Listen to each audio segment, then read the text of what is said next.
الرحمن الرحيم إن المتقين مفازا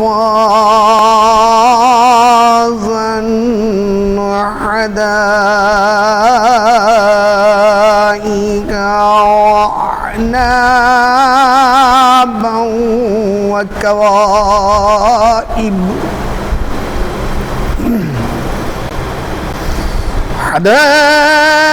حدائق وأعنابا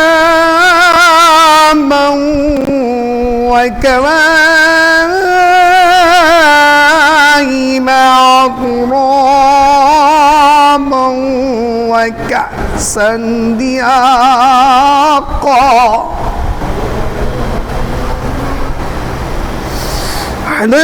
حدائق وأعنابا وكواعب أترابا وكأسا دهاقا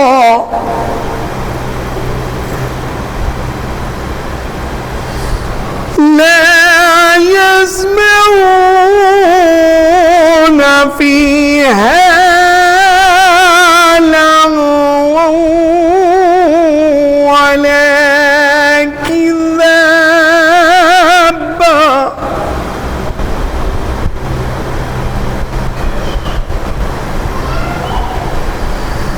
جزاء من ربك عطاء حسابا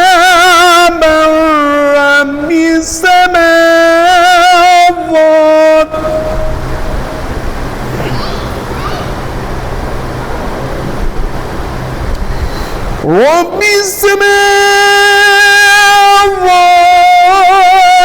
والأرض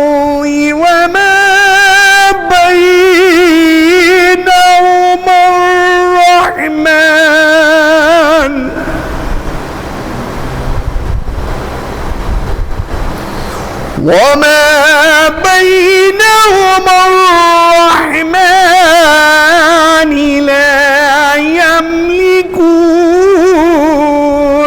منه خطابا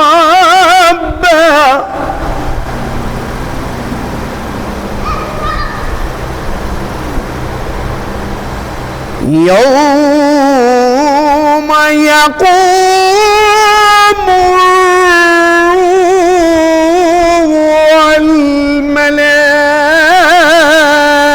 والملائكة صفا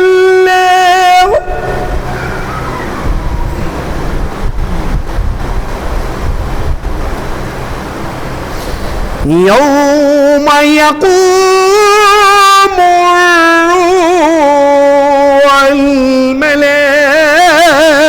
والملائكة صفا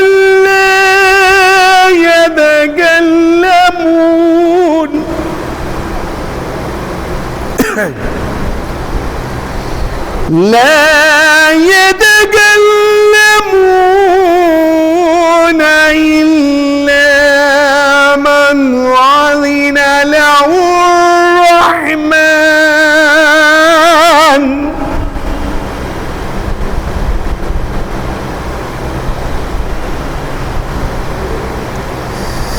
لا يتكلمون إلا من أذن له الرحمن وقال صوابا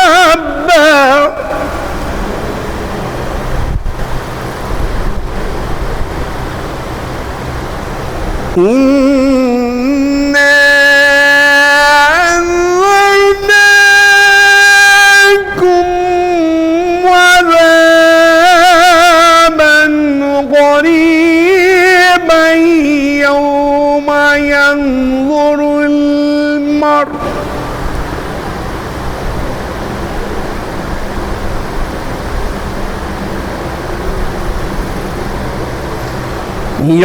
يوم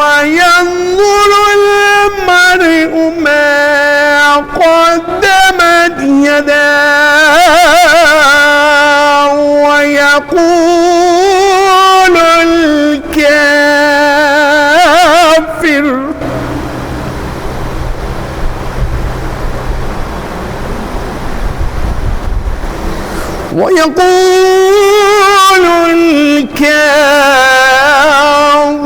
يا ليتني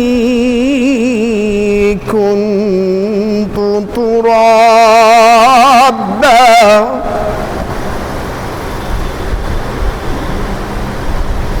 بسم الله الرحمن الرحيم.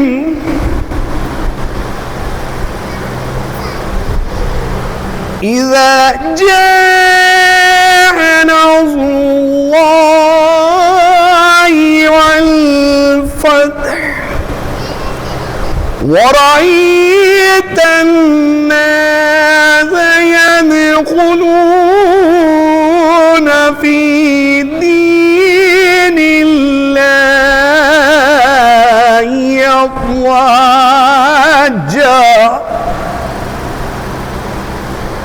فسبح باسم ربك واستغفر إنه كان توابا. بسم الله الرحمن الرحيم. قل هو الله أحد الله الصمد لم يلد ولم يولد ولم يكن له كفوا أحد ولم يكن له كفوا أحد.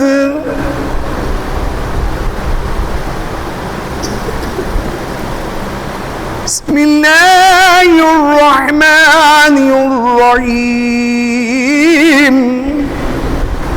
قل أعوذ برب الفلق من شر ما خلق ومن شر غاسق إذا وقب ومن شر النفاثات في العقد ومن شر حاسد إذا حسد. بسم الله الرحمن الرحيم. قل أعوذ برب الناس ملك الناس إله الناس من شر الوسواس الخناس الذي يوسوس في صدور الناس من الجنة والناس. صدق الله العلي العظيم وصدق رسوله النبي الكريم بحق محمد وآله الطيبين الطاهرين. اللهم صل على محمد وآل محمد. اور اللہ سے گزارش ہے کہ سورہ فاتحہ مرحوم علی نیاز صاحب ولی یاسین صاحب مرحوم کی روح کو بخش دیں، جملہ مومنین کی روح کو بخش دیں. بسم اللہ الرحمن الرحیم.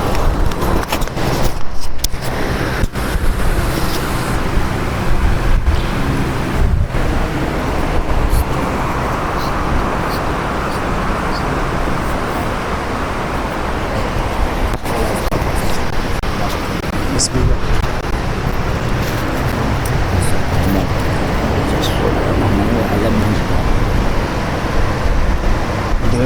میں نے تھوڑی ثواب میں بہت اچھے ایک سورہ فاتحہ علی میاں کی روح کے لیے آپ لوگ پڑھ دیں. اللہم صلی اللہ علیہ وسلم. بسم اللہ الرحمن الرحیم الحمدللہ رب العالمین الرحمن الرحیم بسم اللہ قل واللہ احد. بسم اللہ الرحمن الرحیم قل واللہ احد قل واللہ احد. اللہم صلی اللہ علیہ وسلم. اس صلوات و سورۃ النساء پڑھنے پر شہیدان کربلا سے اس کے عوض میں ثواب ہوتا ثواب. مرحوم علی میاں کے روح کو بات و پہلے محمد والا بس ثواباً ان کی محبت میں جو ہے بیچارے بڑے اچھے تھے. ہم لوگ کے ساتھ ملاقات کے لہٰذا اسی حساب سے در حسین سے آ کے نجات لے جائے.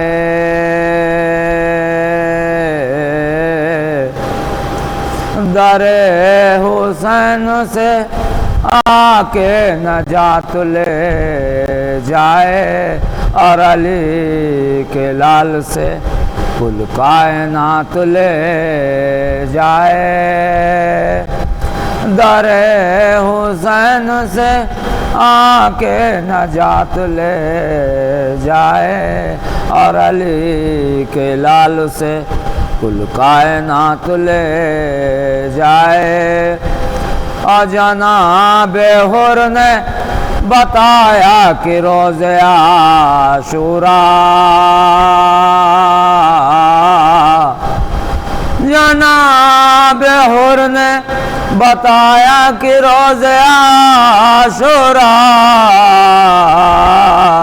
جو مر رہا ہو یہاں سے حیات لے جائے.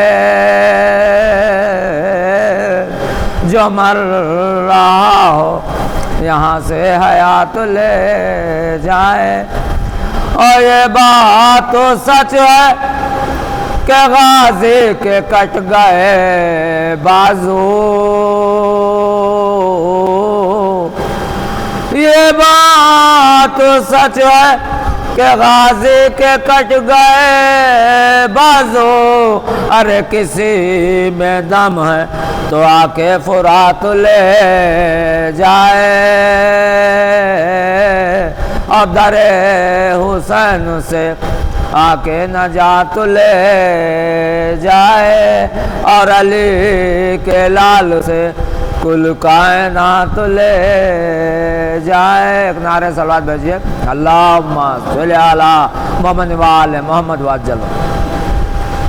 دو چار مصرے اور ایصال ثواب کے لیے ان کے. ہمارا دعویٰ ہے ارے دنیا کا کوئی بھی حافظ.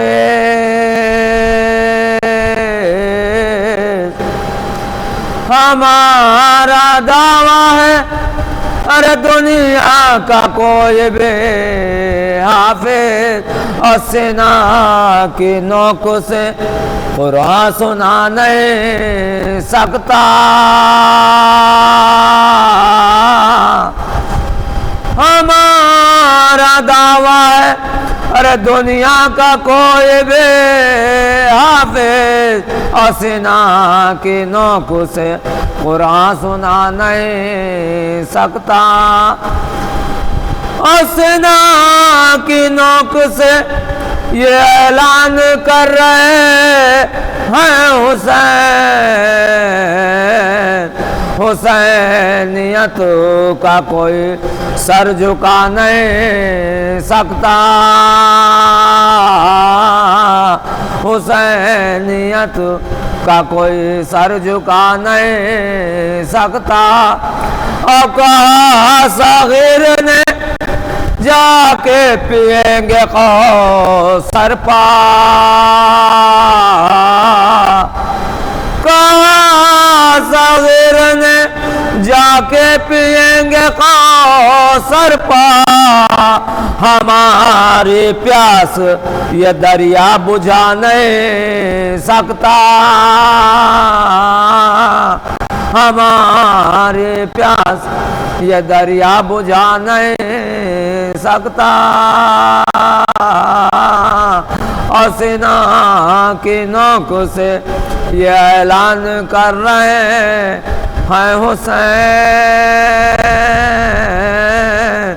حسینیت کا کوئی سر جھکا نہیں سکتا. ایک نعرے صلوات بھیجیے اللہم صلی علی محمد وجل ورزق. ایک سورہ فاتحہ مرحوم کا نام اللہ.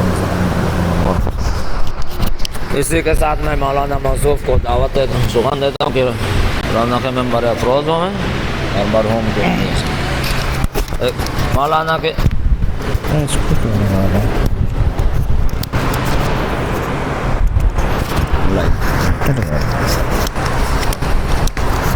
فاتحہ.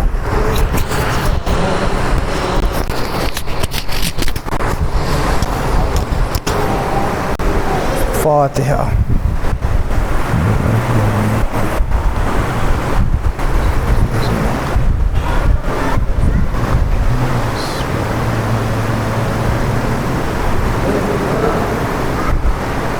اعوذ باللہ من الشیطان الرجیم. بسم اللہ الرحمن الرحیم. الحمد للہ رب العالمین. الصلاۃ والسلام علی سیدنا و نبینا و شفیعنا و طبیب قلوبنا و مولانا مقتدانا بالقاسم محمد وآلہ الطیبین الطاہرین المعصومین المظلومین ولعنۃ اللہ علی اعدائہم اجمعین من یومنا ھذا الی یوم الدین. اما بعد فقط قال اللہ سبحانہ تبارک تعالی فی قرآنہ المجید و فرقانہ الحمید. بسم اللہ الرحمن الرحیم. وقال ربکم ادعونی استجب لکم. ایک صلوات بھیج محمد وعلی محمد.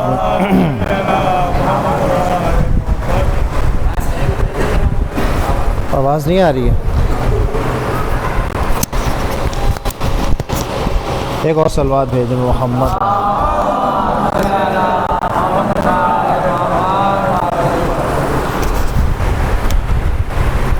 قبل مجلس سے ایک بار سورہ الحم و 3 بار سورہ توحید کی تلاوت فرما کر مرحوم و مغفور افتخار حسین ابن محمد یاسین صاحب کی روح کو ارسال فرمائیں.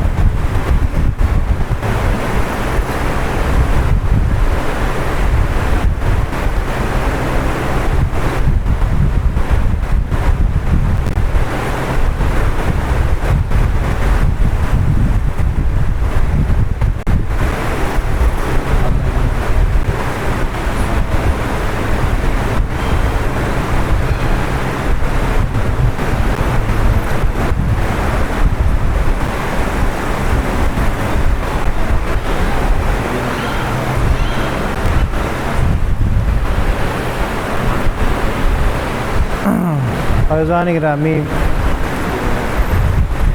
ایک مرد مومن کے اصال ثواب کی مجلس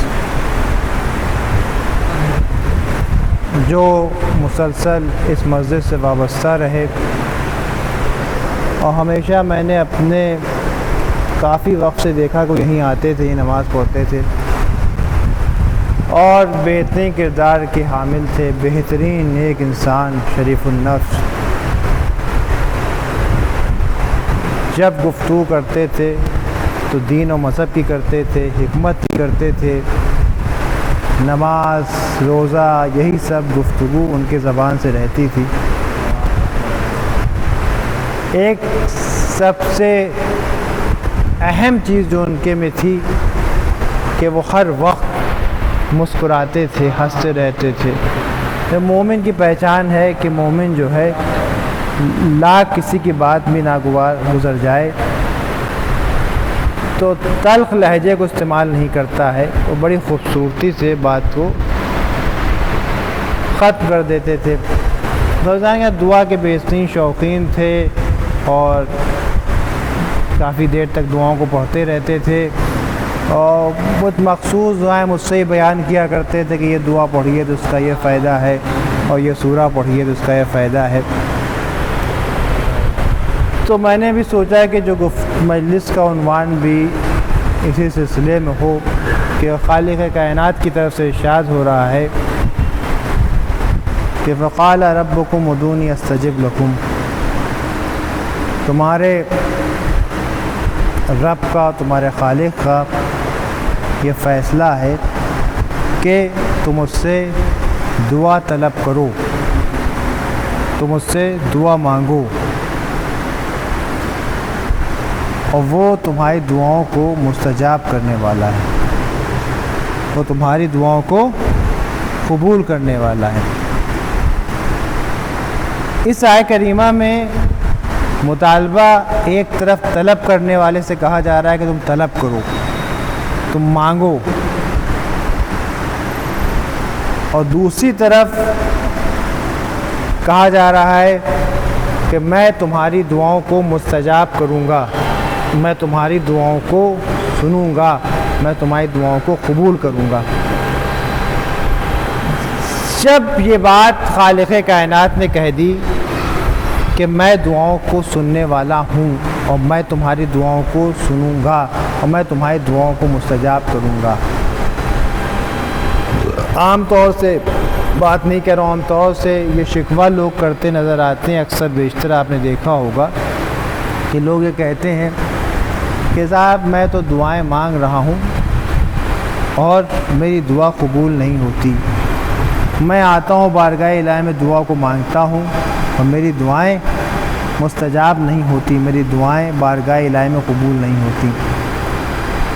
بندہ ایک طرف یہ کہہ رہا ہے کہ میں مانگتا ہوں اور میری دعائیں مستجاب نہیں ہوتی، اور اللہ کہہ رہا ہے کہ میں تمہاری دعاؤں کو قبول کرنے والا ہوں، میں کہہ رہا ہے کہ میں تمہاری دعاؤں کو مستجاب کرنے والا ہوں، میں تمہاری دعاؤں کو قبول کرنے والا ہوں۔ ایک طرف یہ کہہ رہا ہے، بندہ یہ کہہ رہا ہے کہ میں دعا مانگتا ہوں، دعا قبول نہیں ہوتی ہے۔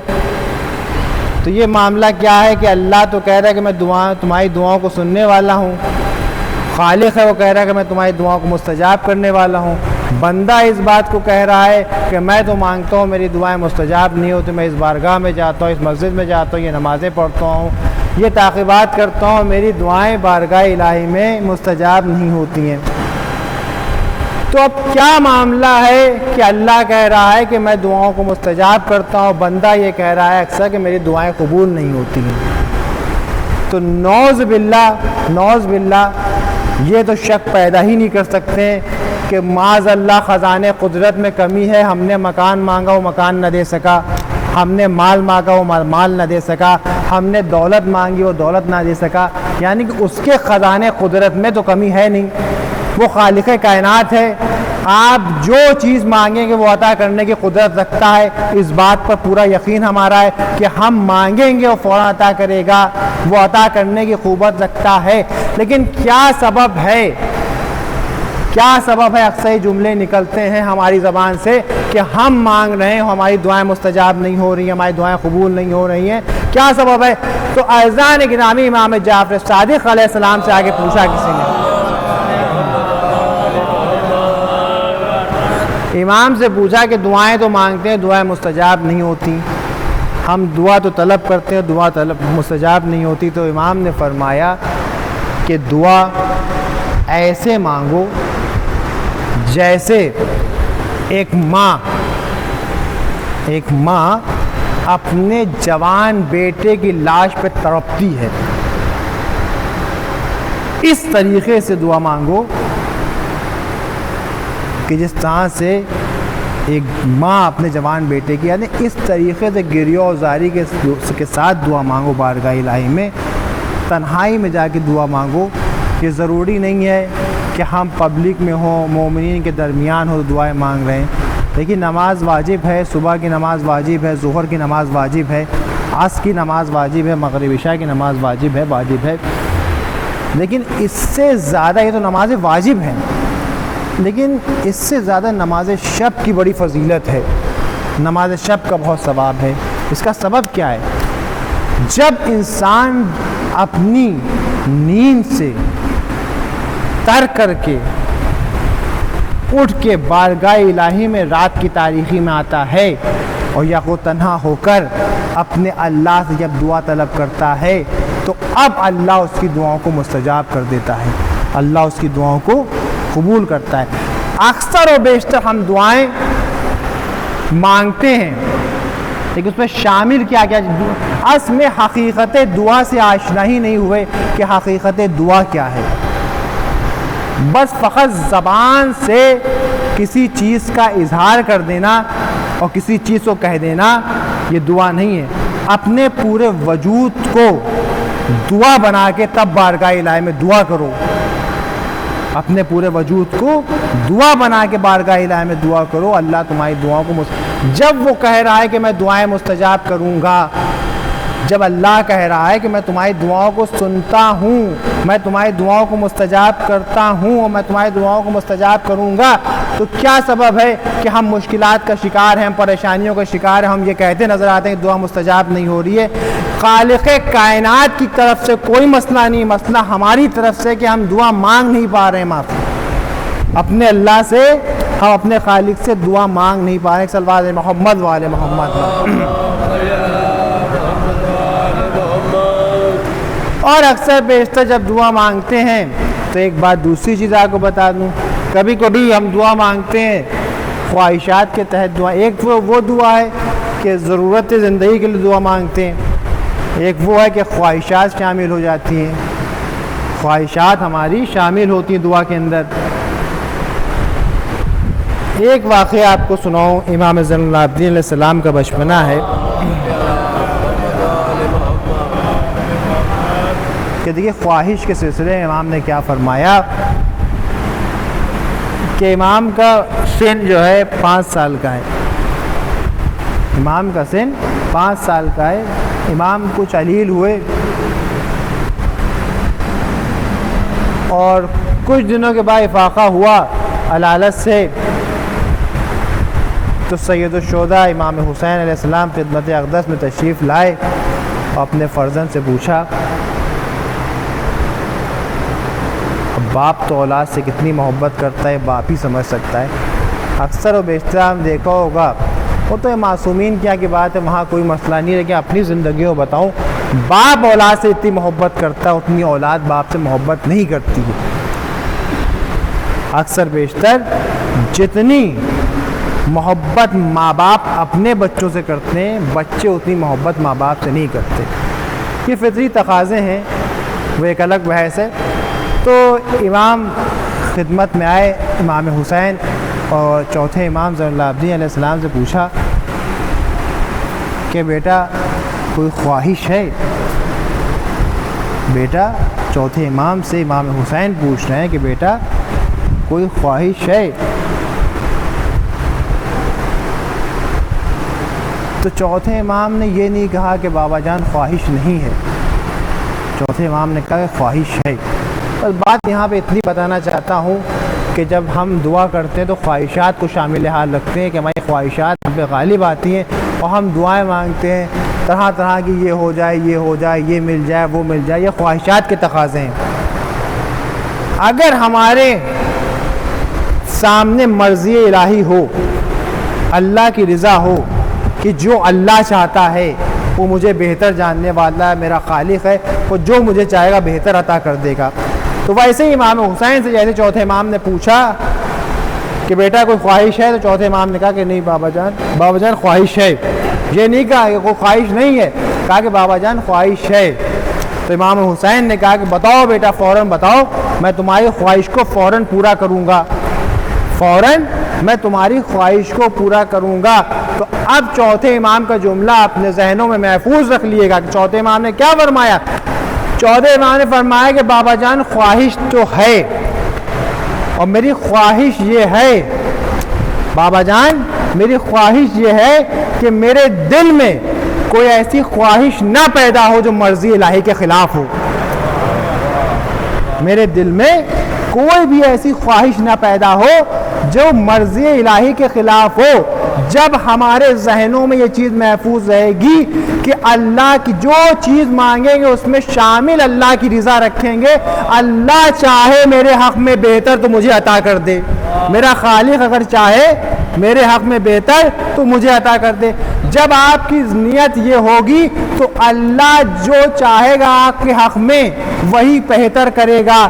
جب آپ تو ہم ناقص العقل لوگ ہیں، ہمیں کیا معلوم ہمارے حق میں کیا بہتر ہے کیا نہیں بہتر ہے، ہم تو فقط یہ جانتے ہیں کہ ہاتھ اٹھائے اور مانگنا شروع کر دیا، جو چیز ہمارے اختیار میں نہیں ہے وہ بھی ہم مانگنا شروع کر دیتے ہیں، لیکن اللہ خوب جانتا ہے کہ ہمارے حق میں کیا بہتر ہے۔ صلوات محمد والے محمد۔ ایک اور صلوات آواز بلند آئے تو عزیزان گرامی، وہ خالق ہے، وہ جانتا ہے کہ ہمارے حق میں کیا چیز بہتر ہے۔ بہت سی دعائیں معصومین کی ہیں اور بہت سی دعائیں معصومین نے تعلیم فرمائی ہے، صحیفہ کاملہ ہمارے کیا ہے۔ آپ دیکھیں کہ آپ کی زندگی کا کوئی ایسا گوشہ نہیں ہے جو چوتھے امام نے نہ بیان کیا اس کتاب میں۔ ہم لوگ ترجمہ پڑھنے والے لوگ ہیں، ترجمہ پڑھتے اور عربی سے ہمارا تعلق نہیں کوئی ہم لوگ، لیکن آپ جب ترجموں کو پڑھیے کتاب کی تو آپ کی زندگی کوئی ایسا گوشہ نہیں ہے، کوئی ایسا گوشہ نہیں ہے جو معصوم نے نہ بیان کیا ہو۔ معصوم نے ہر چیز کی دعا تعلیم فرمائی۔ آپ سفر پہ چل رہے ہیں تو یہ دعا پڑھیے، آپ نماز میں ہو تو یہ دعا پڑھیے بعد اس نماز، آپ اذان کے بعد یہ دعا پڑھیے، آپ گھر میں داخل ہوئیے تو یہ دعا پڑھیے، آپ کہیں جا رہے ہیں تو یہ دعا کریے، آپ کوئی کام کرنے جا رہے ہیں تو یہ دعا پڑھیے۔ تمام طرح کی معصوم نے دعا تعلیم فرمائی۔ کوئی انسان مومن یہ نہیں کہہ سکتا ہے کہ میں اس مقام پہ کھڑا ہوا تھا اور مجھے دعا نہیں نظر آئی۔ یہ کیوں ہے کہ معصوم نے آپ کی حیات کا، آپ کی زندگی کا کوئی ایسا گوشہ چھوڑا ہی نہیں ہے کہ جس میں اس نے تعلیم نہ فرمائی ہو معصوم نے کہ یہ جگہ پہ یہ دعا پڑھو، اگر تم قرض دار ہو تو یہ دعا پڑھ لو، تم بیمار ہو تو یہ دعا پڑھ لو، تم رزق کی پریشانی میں تو یہ دعا پڑھ لو، تم مریض ہو تو یہ دعا پڑھ لو۔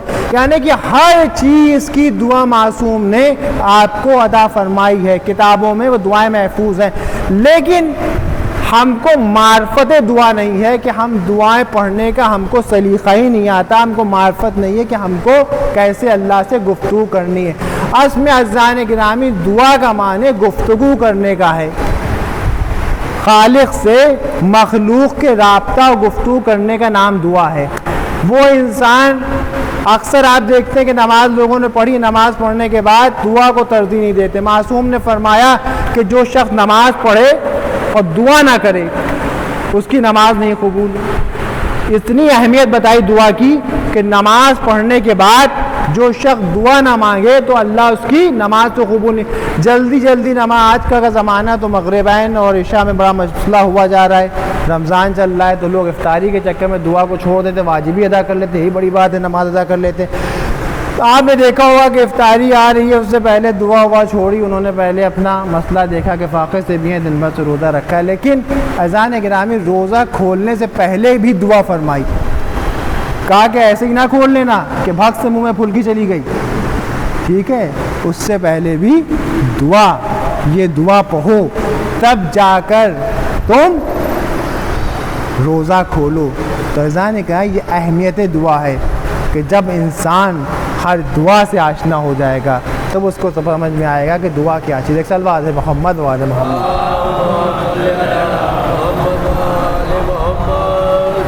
تو اعزائے گرامی دعا بہت اہمیت رکھتی زندگی میں، اور طرح طرح معصوم نے دعاؤں کو تعلیم فرمایا، ہم کو ہر مقامات پہ دعا کی تعلیم دی ہے، یہاں پہ یہ دعا، یہاں پہ یہ دعا۔ ایک شخص پریشان حال، بس یہ آخری واقعہ بیان کر دوں، بات کو تمام کر دوں۔ اکثر ہم توقعات رکھتے ہیں اپنے خالق کو چھوڑ کے مخلوق سے۔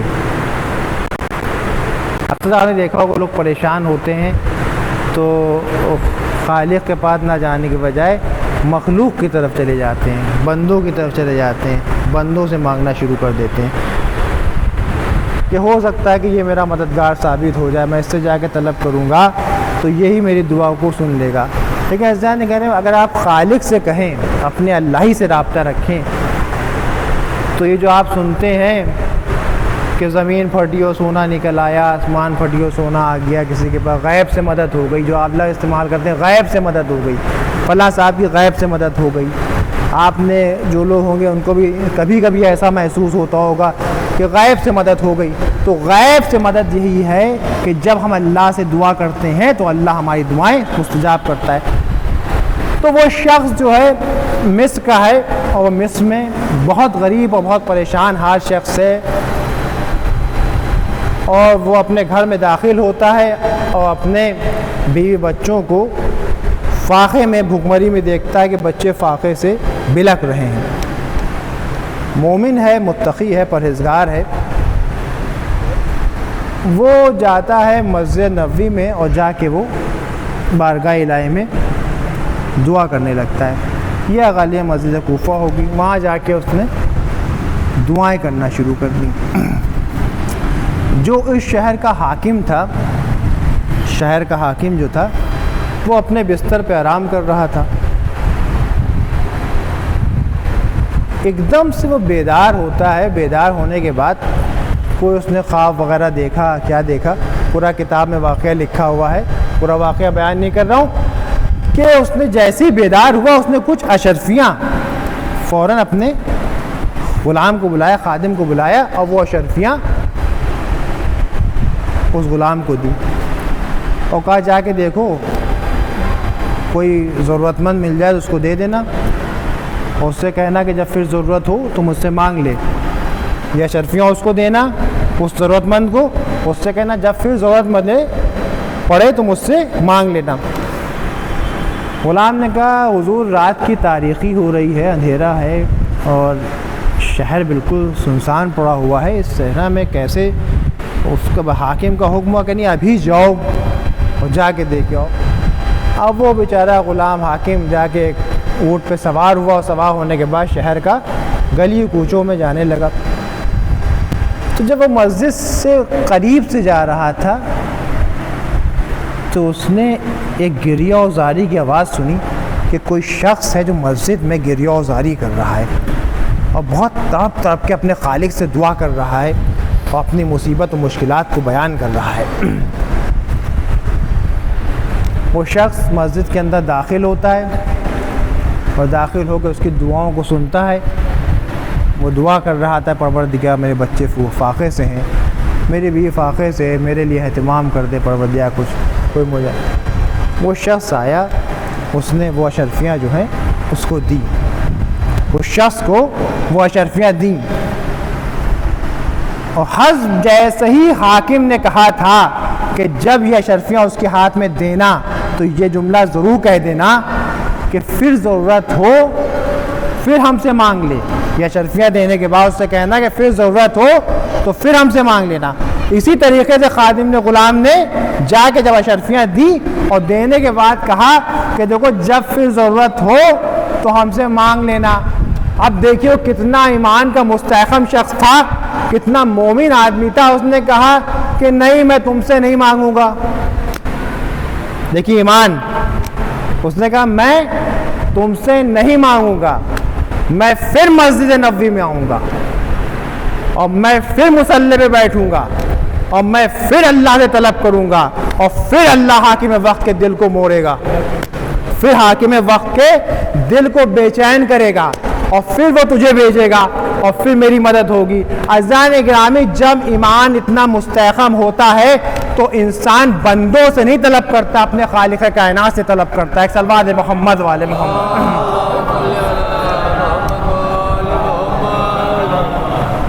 تو جب انسان اللہ سے رابطے کو اپنے مستحکم کر لیتا ہے، اپنے اللہ سے راستے کو مضبوط کر لیتا ہے، تو یقیناً اللہ غیب سے مدد کرتا ہے.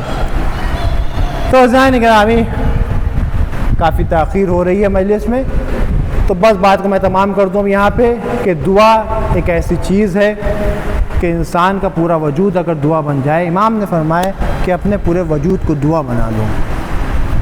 انسان کی زندگی میں دعا کی بڑی اہمیت ہے. اگر انسان فلسفے دعا کو سمجھ لے تو انسان ہر اس منزل تک جا سکتا ہے جس منزل کا وہ خواہش مند ہوگا، جس منزل پہ وہ پہنچنا چاہتا ہے، اگر وہ دعاؤں سے وابستہ ہو جائے گا۔ تو معصوم نے آپ کی زندگی کا کوئی گوشہ تشنا نہیں چھوڑا ہے دعا سے۔ اور قرآن کی جب آیتوں کو پڑھیے تو ہر آیت جب اٹھائیے گا تو نظر آئے گا کہ ہر آیت جو ہے دعا نظر آئے گی آپ کو، ہر آیت دعا نظر آئے گی۔ تو جس طرح سے معصومین نے دعاؤں کی تعلیم دی ہے، اسی طرح سے کربلا میں کچھ مائیں بھی دعا کر رہی ہیں۔ شب عاشوراء جس خیمے سے امام حسین گزر رہے ہیں، اس خیمے سے یہی دعا کی آواز آ رہی ہے کہ دیکھو بیٹا، کل حسین رہ جائیں چاہے تم رہو یا نہ رہو۔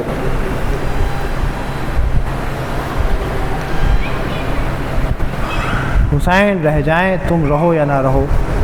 کبھی دیکھا کہ ام فروہ ہیں، کبھی دیکھا جناب زینب اور محمد کے بالوں میں ہاتھ کو ڈالے ہوئے کہے جا رہی ہیں کہ بیٹا کل ماموں پہ قربان ہونا ہے۔ آپ سوچیں سید شہداء پہ کیا دل پہ گزر رہی ہوگی کہ جو آغوش کے پالے ہوئے، جن کو اپنے ہاتھوں میں کھلایا ہے، ان کے لیے یہ مائیں دعائیں کر رہی ہوں کہ دیکھو حسین بچ جائیں اور تم رہو یا نہ رہو۔ تو اذان کے بارے روز عاشوراء نمودار ہوتا ہے، سب کو اجازت ملنا شروع ہوتی ہے، کبھی قاسم جا رہے ہیں، کبھی اصحاب جا رہے ہیں، کبھی انصار جا رہے ہیں۔ اور امام حسین کی خدمت میں جناب علی اکبر تشریف لاتے ہیں کہ بابا سب تو جا چکے ہیں، ہمیں ہی مرنے کی اجازت دے دی، بابا ہمیں ہی مرنے کی اجازت دے دیے۔ کہا کہ دیکھو بیٹا، اگر اجازت لینا ہی ہے تو اپنی پھوپھی سے لو، اپنی ماں سے لو۔ اب علی اکبر آتے ہیں اور جناب زینب سے اجازت لیتے ہیں، بہت دیر تک اپنی پھوپھی سے گفتگو کرتے ہیں، گفتگو کرنے کا جناب زینب اجازت دیتی ہیں۔ پھر لیلا اجازت دے دیتی ہیں کہ لیلا نے کہا کہ جاؤ بیٹا خدا حافظ۔ امام حسین کی خدمت میں آتے امام حسین بھی کہتے ہیں کہ جاؤ، جب پھوپھی نے اجازت دے دی، جب ماں نے اجازت دے دی تو میری طرف سے بھی اجازت ہے۔ جناب علی اکبر بابا سے مل کے گھوڑے پہ سوار ہوتے ہیں، اس کے بعد چلنا شروع کرتے ہیں۔ جناب علی اکبر چل رہے تھے آگے کہ محسوس ہوا کہ شاید کوئی پیچھے چلا آ رہا ہے، تو علی اکبر نے پیچھے جو مڑ کے دیکھا تو بوڑھا باپ چلا آ رہا ہے۔ راوی کہتا ہے کہ اس طریقے سے امام حسین جا رہے تھے کیسے 6 مہینے کا بچہ جاتا ہے، ویسے پیچھے پیچھے علی اکبر کے جا رہے تھے، کبھی گر رہے تھے، کبھی اٹھ رہے تھے، کبھی گر رہے۔ اور اس کے بعد علی اکبر کہتے ہیں کہ بابا آپ نے جو اجازت دے دی تھی کہ کیا سبب ہے آنے کا پیچھے پیچھے؟ کہا کہ بیٹا کاش تم بھی صاحب اولاد ہوتے تو تمہیں پتہ چلتا کہ باپ کے دل پہ کیا گزرتی ہے کہ جب جوان بیٹا رخصت ہو رہا ہو، مرنے کے لیے جا رہا ہو۔ ارے علی اکبر آتے ہیں، تمام دشمنوں کو واصل جہنم کرتے ہیں، ایک انیس سینے میں آگے پیوست ہوتی ہے، اے بابا سلام آخر قبول کیجئے۔ امام حسین آتے ہیں، چاہتے ہیں کہ جلد سے علی اکبر کے لاشیں پہنچیں، کبھی گر رہے ہیں، کبھی اٹھ رہے ہیں، 6 مہینے کے بچے کی طرح لاشیں علی اکبر پہ آ گئے۔ کہا کہ بیٹا کوئی تکلیف ہو تو بیان کرو۔ اے بابا برچھی کی انی سینے میں پیوست ہو گئی ہے۔ امام حسین نے سینے پہ ہاتھ رکھا اور نجف کا رخ کیا۔ اے بابا 2 انگلیوں سے در خیبر اکھاڑنا آسان تھا، جوان کے سینے سے برچھی کی انی کو نکال رہا ہوں۔ والی اکبر الا لعنت اللہ علی القوم الظالمین سیعلم الذین ظلموا ای منقلب۔ بارے الہی ذکر خیر و قبول فرما، ہم میں جو بے روزگار ہیں ان کو روزگار عنایت فرما، جو با روزگار ہیں ان کے روزگار میں اضافہ فرما، جو بے گھر ہیں ان کو گھر عنایت فرما، جو بے اولاد ہیں ان کو اولاد عنایت فرما، جو مقروض ہوں غیب سے ان کا قرض ادا ہو جائے۔ پروردگار مرحوم کے گناہ کبیرہ صغیرہ کو معاف فرما، ان کو جوار رحمت میں جگہ عنایت فرما، ان کے پسماندگان کو صبر جمیل عنایت فرما۔ عظیم ترین دعا یہ کہ ظلم اپنی حدوں کو پار کر چکا ہے، ظلم و ظالمین کے خاتمے کے لیے اپنی آخری حجت کو بھیج دے، سرکار کو ہر آفت و بلا سے محفوظ رکھ۔ 1 بار سورہ الحم اور 3 بار سورہ توحید کی تلاوت فرما کر افتخار حسین ابن محمد یاسین کی روح کو ارسال فرما۔